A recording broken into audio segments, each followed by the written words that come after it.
All right, you're welcome back, and now it's time for the interview segment. And today we're having Tosin Imogieme with us to discuss developing the right business mindset. Yes, we all know that the COVID-19 era has actually turned things around, and he's going to be giving us different kind of tips on developing the right business mindset.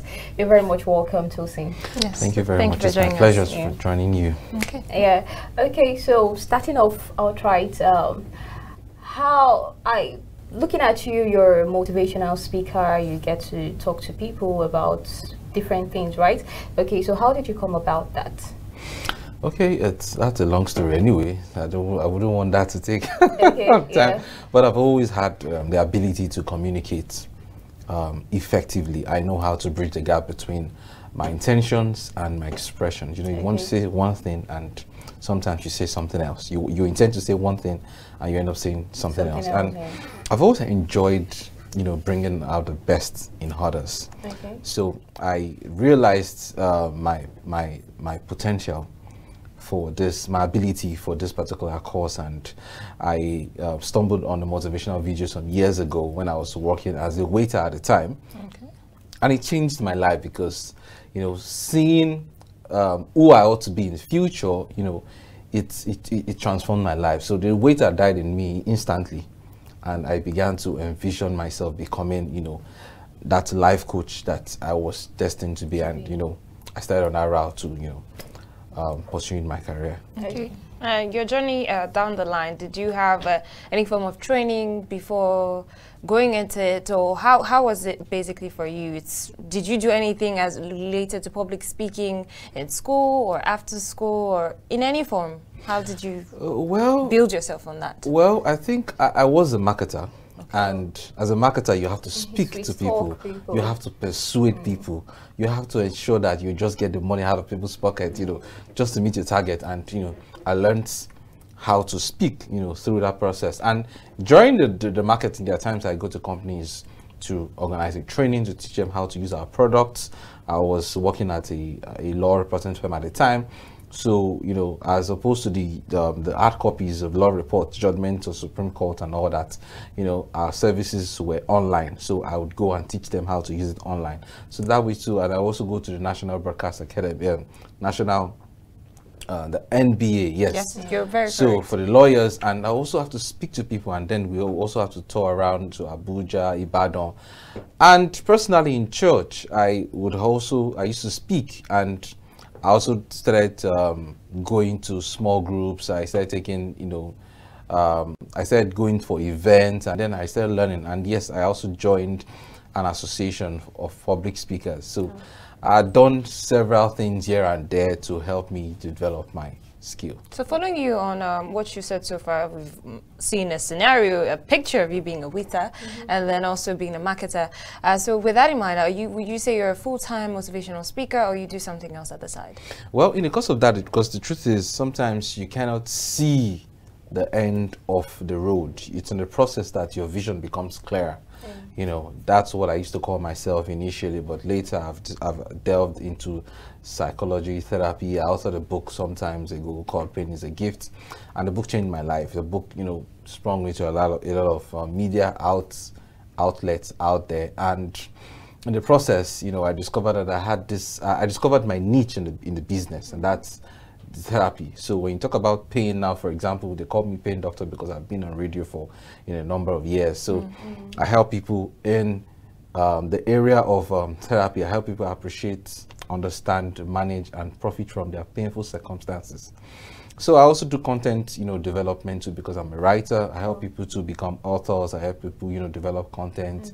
So in the process, your vision gets clearer, and then you find a niche, you know. So that was how it happened for me. So lastly, before I release you into the hands of Tokwe, yes, motivational speaker, preferably life coach and author. So have you written a book, or how does that work? Yeah, I've written books. Okay, so you've written books. Yeah. So all in all, how's the journey been for you so far, even till the point where we're experiencing the COVID-19 pandemic?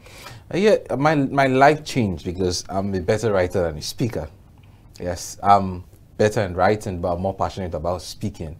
So I'm trying to bridge a gap. Okay. However, I wrote a book, and the book, like I said, changed my life, changed everything about me. And people call me Pain Doctor.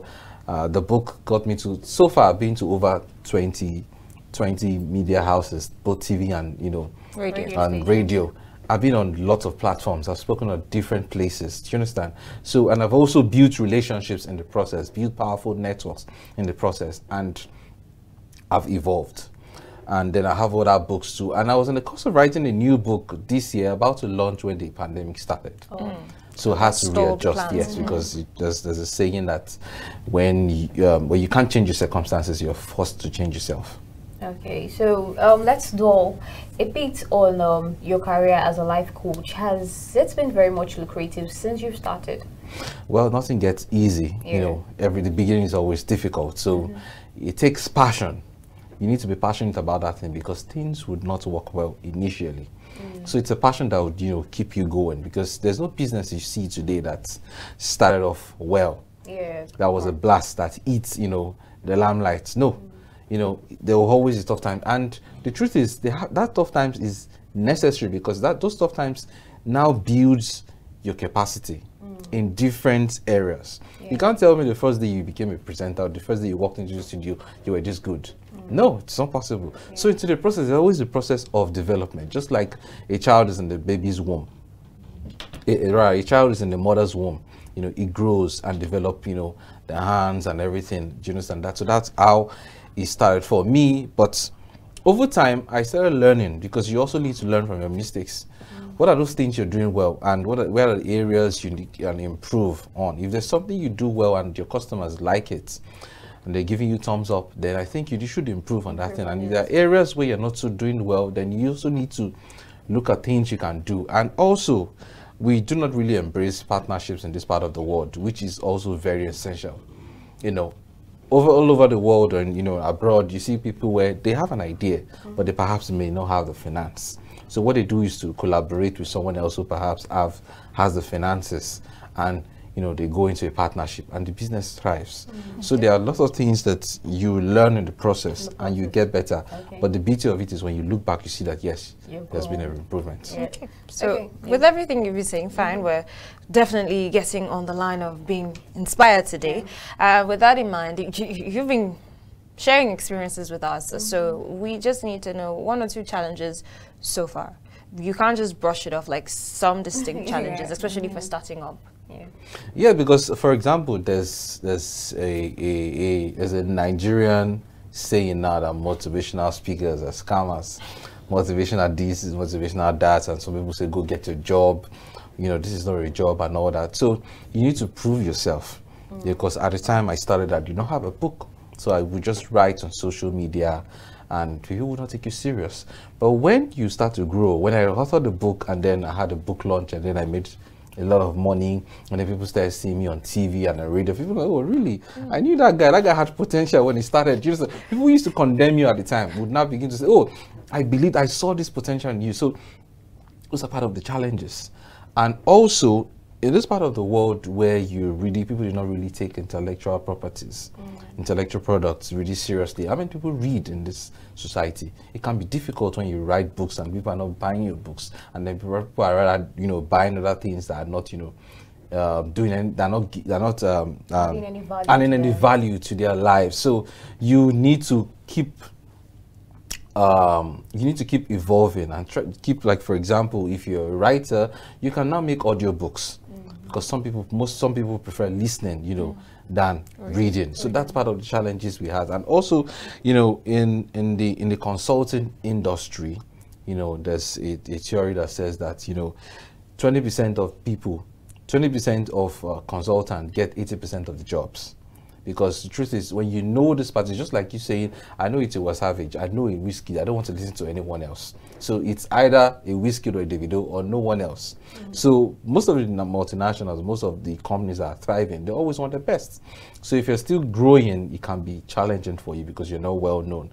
But over time, I've learned to collaborate. For example, when I also do training, not just speaking, I also do training in different, you know, subjects or aspects. And then I also collaborate with companies that have trainers. So for example, I train on emotional intelligence. So if, for example, a company is going to, maybe an HR company is going to have trainings for other companies and they need a resource person in emotional intelligence, I just up on the bandwagon. Okay, well, Tosin, let's go now deeper into the topic of the day. So we're saying we're looking at developing the right business mindset. And that's, we'll be targeting entrepreneurs, people that have businesses generally, and especially because of all the impacts, negative, that the COVID-19 pandemic has had on these people. So firstly, let me get your own opinion on the unemployment rate in the country. What do you have to say about it in general? Prior to the COVID-19 pandemic? Unemployment is, you don't need, even a blind man can see that, you know, things would get worse, you know, when it comes to unemployment. And even all over the world, this is not peculiar, because the pandemic, the pandemic is not peculiar to Nigeria. It's all over the world. Even in the United States, people are losing jobs because companies are discovering that, oh, they have too many staff and they cannot pay. So what they do is to, you know, call off the excesses. People are having Zoom meetings now. They're no longer having physical meetings. So it's natural for, you know, the retrenchment to happen. And when it happens, all you have to do is just to readjust, to adapt to the new situation and look within yourself. Before you look out there for opportunities, look within yourself for resources. What can I do differently? Those skills you use, because the truth is, even when you're sacked, even when you're, you know, you're laid off, they may stop paying you, but they cannot take away the experience you've had. They can't take away the skills you've built. So you rather get a job somewhere else, or you start looking for ways you can become a consultant. A consultant is just someone who has specialized knowledge in an area and can provide service to a particular company or to companies.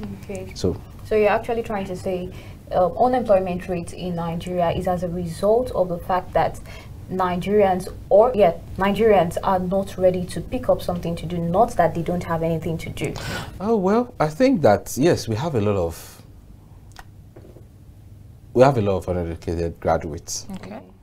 Uneducated graduates. You can't brush that off. Sorry, I got you there. So explain for that. Thank you. Now, you see, the fact that you go to school doesn't mean you're educated. Right? Okay. Yes, and you could also be educated without going to school. There are people who were never within the four walls of the school, but were educated. You know, and part of education is also learning how to use your mind, seeing opportunities. People that sell face masks out there, if you go out there and you see a lot of people everyone's selling face masks, you didn't go to school, you didn't learn that in school. No. But they've discovered that the situation, the environment has changed and they need to adapt. So they start going to tailors, making face masks, and then they come out. Do you understand? So a lot of people have gone to school and then they've learned one subject or the other, but they've not learned how to think for themselves. And that's where the challenge, you know, is. So, for example, if you've been working at a company, what of you, you know, there's a saying that when you go to school, ensure that the school also passes through you. When you also work at a company, ensure that the company also passes through you. So when you're working at a company, sometimes they say, okay, you're not going to be the presenter today. Perhaps you're going to be at the production department. You grumble, but you don't know that that's going to help you in future, or you don't know where that will really take you. So when you're working and you have the mindset of, I'm not just a staff here, I'm a family member here, this is our family business, and you know, ensure that you build your capacity in all areas. The times that your colleague may have a challenge and she needs you, and then you assist her, but in the process you learn something. It could help you in future. So when you find out that you do not have that job any longer, you can always just think, what can I do? How can I readjust? What innovation can I, you know, come up with that would help me, that would sustain me? And the truth is that most of us are multi-talented, but we focus on one particular talent or one particular skill, and then we dump, you know, the other talents that we have. For example, you may be a very skilled pianist, but you only do that on Sundays in church. And then, you know, you could also earn money from that. I had a friend who was earning even more than that. He was working only on Sundays, so just about 4 or 5 times every month. And I was going to work Monday to Friday, and I was earning 2 or 3 times my salary. So you see, there are skills that you can learn at this point in time. People are doing online businesses now. So you just need to have that mindset of an entrepreneur, and then you'd adapt. Okay, so before we're about to go on a break, quickly, I've heard your thoughts on unemployment rate. just quickly, we can still go back into it when we return. Your thoughts on the business environment in the country, because you were talking about our mindsets, we not wanting to delve into other things. Do you think the business environment also affects? So what's your thoughts on the business environment? Yes, of course, it's quite challenging because you see in this part of the world, there are things that the economy is not built to really accommodate entrepreneurs. For example, your data is quite expensive. We all know that. Electricity is poor, roads are bad. Do you understand? So these are things that would hinder the growth of a business. And there's always a statistics that the businesses, over 75% of businesses that start, end up, crumbling in the first 5 years. That's because apart from funding, there's other things that come up that it kills the business. Okay, and that's what we're going to talk about after the break. So we're going on a short break now. Just keep staying with us. We'll return shortly. So like I've mentioned, we're going on a short break now, and we're going to be reeling in the local business news. Do stay tuned, and then we'll come back for the second half of today's interview segment. We'll still be discussing developing the right business mindset with our guest, a life coach and an author, and the person of Tosin Imogieme. Do stay tuned.